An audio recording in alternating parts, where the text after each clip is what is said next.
why'd you get punched in the head? Right. That was wild, wasn't it? It was wild. It looked like you're the peacemaker there, and you caught a stray. Hey, man, sometimes the people that are the peacemakers, catch collateral, damage. Right. Can you walk us through that? Like, set the scene. What happened there? What happened before the game last night? You guys got in a fight with the Dallas Cowboys. Someone punched you in the head, and your helmet came flying off. Yeah. So, good thing I was wearing my helmet. But here's what happened. So, before the game, we all have like these big like stretch lines and do these little drills, and people come out at different times. Well, the DBs come out of the tunnel, and at the same time, Dallas had some group, I don't know if it was a D-line or someone that was also coming out. And because of that, there was just like this crossing that ended up taking place. And apparently during the crossing, something was either said or someone was bumped. And, testosterone, you bump somebody, now it's just a big old puff my chest, And so people were pushing each other around. And my drill that I'm going to is like right next to the area. And I look over, I hear a bunch of people hollering and stuff like that. And I look over, and one of our corners, Zont, is in there like pushing this guy, like pushing him in the face, and they're pushing each other back and forth. So I'm like, all right, I'm going to get my guy out. So I come jogging in. I'm not at the same level of intensity that anyone is, right? So I come like kind of strolling in. These guys are yelling, cussing each other out. And so we're two different mindsets here. And so I come strolling in like, all right, Zont, come on. Like, we can't be doing this, bunch of knuckleheads. And all of a sudden, wham, like I just get hit from the side of the head, and my helmet goes flying, and I'm just like, what the heck even happened? I didn't even take, anything or time to stop and think. I just was getting my guy out. It was like my reaction, like, hey, get your own guys out. You get the guys that are fighting out, then it'll die out. Then I caught some of the collateral damage, like I said, going in there. But hey, nonetheless, I'll get up in there. It's no big deal. Was your helmet fully strapped? Like, what the hell? No, it was not strapped. Yeah, it wasn't strapped. It wouldn't have come off. I've been hit a lot harder than that. But it was just sitting on my head, and so boom, it just popped off. Yeah. Did it hurt? No. That's why I said it was good I was wearing a helmet, because I know, but the way the helmet came off your head, it seemed like that might have hurt. I don't know. I don't know if you watch me, but I play running back, so I'm a human battering ram. Yeah. So it's in my nature to get hit really hard by these guys. Right. You don't have to say it, Austin. I'll say it, Austin. Dante Fowler's. I'll say it. Yeah. He's a dick. Yes, he's a dick. Yeah. I didn't say, I don't know what happened. I don't know who said what happened. I just knew I was getting my guys out. I don't want them getting fined. So, hey, save your money, boys. I'll get you out of there. Austin, I did notice this. Once the helmet came off and you're in the middle of a scrum, you're like, I'm getting the hell out of here. So that's what I did. I got my guy. I'm like, okay, let me get my guy. I'm getting out. And that was my contribution to, trying to die down the altercation. Right. Yeah. That was so funny because that was all over the place. People were texting me like, hey, man, why are you out there starting fights? I was like, look, if the circumstances are high, I'm signing up. I'll go fight. I'll do what I need to do. I'll get it done. And that, like things like that, like I try to stay as far away. Like I'm not trying to be around these petty fights, being around these, high tension situations between people. Like, come on. And if I see it happening with my crew, I'm going to go in there, defend them, get them out of there, because they need to be doing that. You don't need to be donating $20,000 to the NFL's fine fund, before the game. Come on. All right, so I got kind of an odd question for you. There was also a fight between the Browns and the 49ers, or there was about to be one. Then Trent Williams walked over and everybody just chilled out. That's because he ends all fights.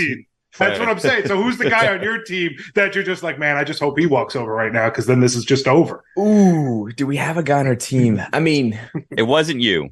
We know that. No, it wasn't you. We saw that. No, he got his helmet off. Got the hell out of there, Billy. I got to be honest. I don't feel like Josh Kelly really did you good there. Like, he should have punched Fowler right in the face, man. So, hey, Zay did. Isaiah Spiller. He's the other guy. I actually texted him. I was like, hey, thanks for having my back in there, because he started going after him after he hit me. So shout out to Isaiah. Do we have a guy like that? I don't know. I feel like Rashawn, any of our offensive linemen, obviously, those guys are just huge. Maybe Rashawn Slater, that'd be a good one, because if he gets involved, then it's real serious, because that man is like laser focused. So I'll go. But Austin, it's so out of character for you, because Peacemaker, that makes sense. You as a Peacemaker, that makes sense, because that fits your character. You as a fighter does not. Like, it just doesn't. And so that's what I said. if I'm fighting, the circumstances are very high, and we're way past the point of going back. I got to be pushed to the brink. When's the last time you've been in a fight, like a real fight? The last time I was in a fight was my freshman year of high school.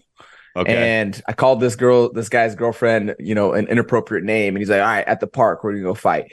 And so we went and fought at the park, and I broke my hand, and then I got in trouble because I couldn't play basketball for the rest of the season because I had a cast on my hand. So right.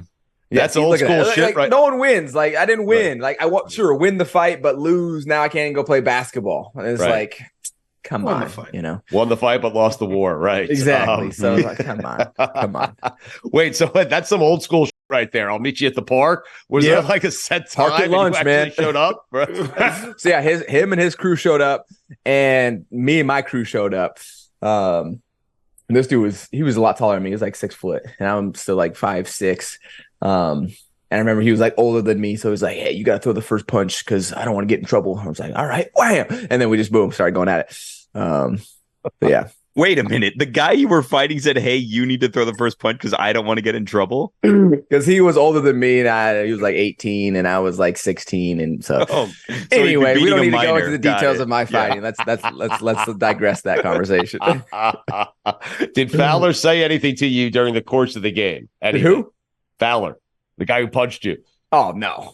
I don't even think he probably wasn't even meaning. I doubt he was meaning to punch me, or maybe he was just swinging, recklessly. I don't know. Right, and your helmet got in the way. Yes. Yeah, exactly. Because I kind of just walked into the ongoing, festivities that were going on, and so I just was getting, pinballed a little bit. We so appreciate you doing this because Billy and I, honestly, we were not sure if you wanted to do today's appearance, but you are a man that is true to his word. Like, you're coming off a game. It was a tough loss. You've lost, I think, 3 games by a combined 10 points. That's got to be frustrating, Austin, right? It's devastating, man. As competitors, we are expected to go perform, and we have expectations for ourselves internally, and then we also have expectations for our team. And that's kind of built up on the history of like, hey, what kind of players do we have? What's the ceiling for this team? And those set the expectations where it's like, okay, we've seen a lot of good football from this team. And so that's going to set a standard where it's like, we expect ourselves to go and play at a very high level. And, it is the NFL, which you can see, any team can get beat on any single day. We saw both the undefeated teams get beat this week, and this was no different. It's going to be a battle. We didn't, make enough plays. We had opportunities. We didn't make enough plays, including myself, to really put ourselves in a situation where we were getting out in front. It was, I think of it for myself, like there's such tiny little details that, people on the outside would never even, think about that make the difference. And it's just little techniques here and there that can spring, as a 1-2 yard run into one-on-one with the safety. Like for example, there was a run down in the goal line. We ran like a little power play, and it was like on the 3 yard line, and Rashawn's coming around to pull. And as I'm running through, I'm getting right behind him because he's going to kick out. I'm going to get in behind there, and he kind of gets bumped back just a little bit, but I get turned because of it, because I was a little too close to him. I needed to get a little bit more separation so I could assess when he blocks out and make sure I get through there, but I get bumped and I get turned.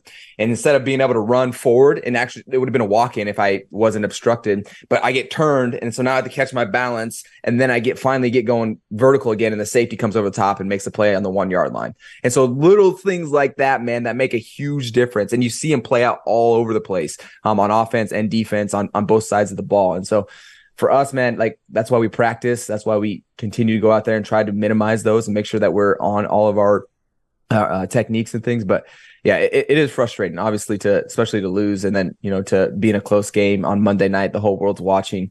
But look, we have another opportunity to come back against the Chiefs. I can tell you this right now, I cannot wait to get back on the practice field, because I feel like, man, we had opportunities. We were right there. And so it's like, man, I cannot wait to go practice to get this stuff ironed out, and then go show what we did during Sunday night, or a Sunday game versus the Chiefs.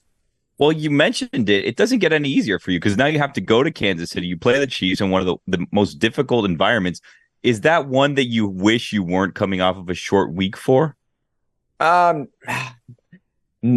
I don't really think it matters, honestly, because we are getting one day less. Yes, that is correct. But it really, to me, it really comes down to how people's bodies are feeling. Like how our guys, we're going to get one day less rest, but the preparation will still, like our coaches today are already moving on to the game plan. So we're going to have all the preparation that's going to be the same. It is just the one day less of, I guess, healing that does give you maybe a slight disadvantage, but I can't really see it playing a big, having like a big, consequence, on Sunday. We can still show up ready to play. Yeah. You might see Taylor, Austin. I mean, oh God, don't even start that, man. Come on. Look, good for them. But I was so happy because it's kind of died down in the past.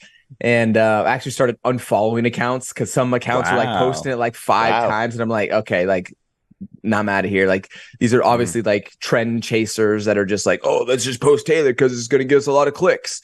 And so I'm like, yeah, get out of here. I'll leave those disclosed who I've been unfollowing. But yeah, no, I don't care to see that. I'm going to be locked in. It was actually funny. My family after the game said the same thing, and they're like, if they play on the Jumbotron, we're going to be looking down to make sure you don't look up. They're like, you better be locked in. I'll be locked in. They want you to be locked in?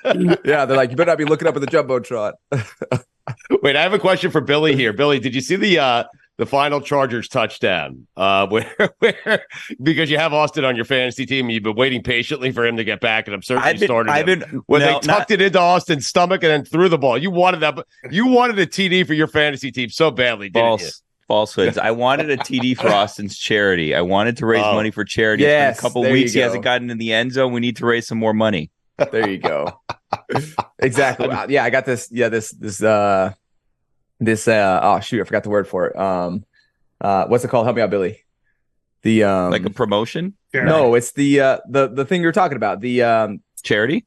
Yeah, the charity. I forgot. There's a word fundraiser. For it. Oh, the pledge. The pledge. Oh, the pledge. Okay. So I got a lot of catching up to do on these touchdowns. We were supposed to raise some money because I was supposed to score some touchdowns, and I missed a bunch of games. So now, yeah, a lot of catching up to do. Austin, how do you feel? We probably should have started there. How do you feel today? Yeah, that is actually the best part about today is my body feels like ready to go. Like I came out clean. Like I'm so excited. Like I'm okay. Yeah, I made it through a game. Like let's start stacking up, more times where I can come through a game and come out clean. And so it really is a blessing because yes, obviously we want to win the game, but as you can see across, the league every single week, there's guys getting hurt, and it's, minor to major. And so, man, like I love this game, but I love living and being healthy even more. So there's priorities, and that's definitely number one. And then, obviously it sucks losing, but really fortunate to come out of the game and give another try next week. Quickly, we'll get you out of here.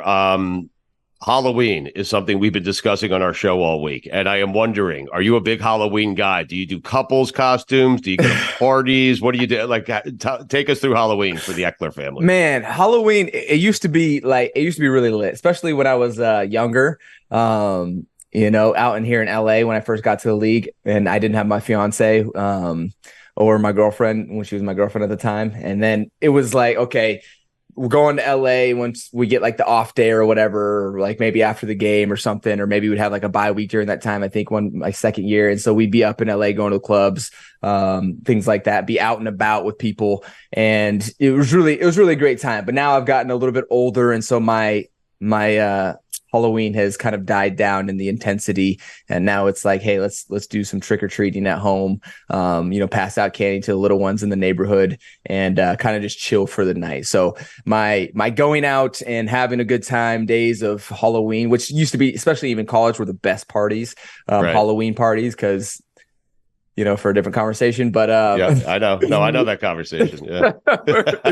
Different conversation, but man, like as I've gotten older, no, it's definitely calmed down for me. Now it's more of a civil holiday.